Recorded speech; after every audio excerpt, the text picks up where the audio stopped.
Thanks for clicking. My name is Mark Mitchell. I'm a mortgage broker here in London, Ontario. Today I wanted to briefly go over an announcement made by CMHC this week, that's the Canada Mortgage and Housing Corporation, announcing that they were loosening guidelines loosening their lending standards for qualifying for mortgages for less than 20% down. As a result of the announcement, a lot of headlines came out this week, and a lot of commentators were saying that it's going to be a lot easier for first-time homebuyers or anyone with less than 20% down to get a mortgage. So I wanted to briefly go over the history of CMHC's lending standards over the past year, as they've changed quite dramatically, and also talk about whether or not it is actually going to be easier to get a mortgage now that CMHC has changed the rules. Just a bit of a hint, it's not, but it does make for good headlines.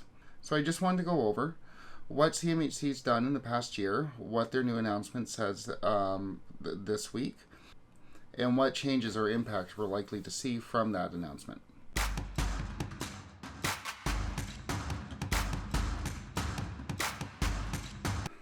So in June of 2020, CMHC announced that it was going to be tightening up its lending standards. This led to a lot of people looking to get pre-approved right away, hoping to beat the rush, as CMHC said it was going to be harder to get a mortgage. They announced in the midst of 2020 that it has exposed long-standing vulnerabilities in our financial markets, and we must act now to protect the economic futures of Canadians. This was announced by Evan Siddall, who was the head of CMHC last year. So they were worried about the housing market, even predicting an 18% crash in housing prices, which we all know didn't happen. So CMHC introduced three major restrictions last year that had people very concerned. First, they reduced their maximum gross debt to service ratio. That's your GDS.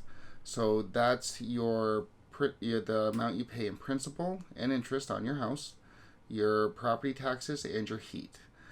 Right before the announcement, it could only comprise up to a maximum of 39% of your household income. They reduced this down to 35%. They also changed the total debt to service ratio, your TDS. The maximum was 44%. They moved that down to 42%. Total debt to service ratio is your GDS plus what your other monthly obligations are. So that can include your credit card payments, car payments, any support payments, child support payments, anything like that. It doesn't include cell phones, but it does include those obligations that will show up on the credit bureau or any spousal or child support. So that's your TDS, and it could not, but prior to the announcement, it couldn't be more than 44%. After the announcement, they moved it down to 42%. So, to summarize, before we were at 39 GDS and 44 TDS, they moved it down to 35% GDS and 42% TDS.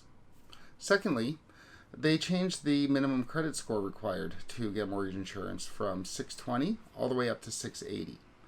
This could have been a big issue. A lot of people's credit scores are around 650, 660. Not that there's any derogatories, they've just used more credit than they have available. So they're at high utilization, which will lower your credit score even if you haven't missed any of your payments. So raising that score to 680 could have been a big issue. It wasn't, but we'll get to that. And finally, they removed the ability to use borrowed down payments. So that's where you could have borrowed via a loan from a family member or from the bank. You could have used that for a down payment at that time. It didn't really work, but it was possible. And they removed that ability. So to summarize, CMHC changed the GDS and TDS, so that lowered the amount of houses that people could buy down to 35 and 42. They raised the credit score requirements, and they eliminated the ability to use borrowed down payments. Fast forward a year later, they did almost a complete reversal. So this week they announced that you can now use up to 39% of your income towards your house. That's principal, interest, taxes, and heat.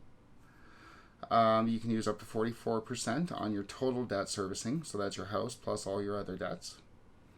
And they lowered the credit scores back down to 620.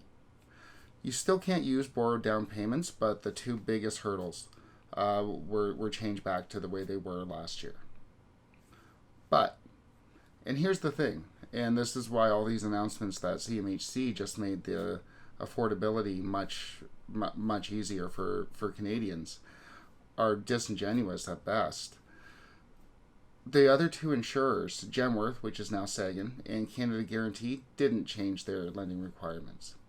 So CMHC made everything much more stringent, whereas the other two insurers in Canada kept their requirements the same. We could still have 39 and 44 GDS. You could still use borrowed down payments, and you didn't need to have a 680 credit score this entire time. All that happened after CMHC's announcement last year was that all of the mortgage lenders stopped using them for the most part. CMHC even noted in their announcement this week that it's lost a significant amount of market share. So there really was no change for the average Canadian. So when you see that CMHC has just made buying a house more affordable, well, that's not true. They didn't. They're just getting back into the game, hoping that the mortgage lenders will use them for their insurance as well. So when you do see these headlines, and I've seen a lot of commentators this week and a few real estate agents give me a call to ask about, well, can this client now afford to buy more? Well, they can't, because nothing has really changed. CMHC, the federally regulated insurer, has just loosened their restrictions to try to get back in the game. So when you see all these headlines, what's this mean for you? Nothing really. Nothing really changes. Now we have 3 insurers that we could use, but the 2 insurers that we had before were just fine. I didn't have any files declined, or there was nobody that I was not able to get financed because of CMHC's decision for that past year. It didn't make a difference the entire year. With that said, still get your pre-approvals in place. There's been some announcements this week that I do want to go over in a future video on from the central banks, from the Federal Reserve and from the Bank of Canada, that starting to look more and more like we might be seeing some rate increases in the future.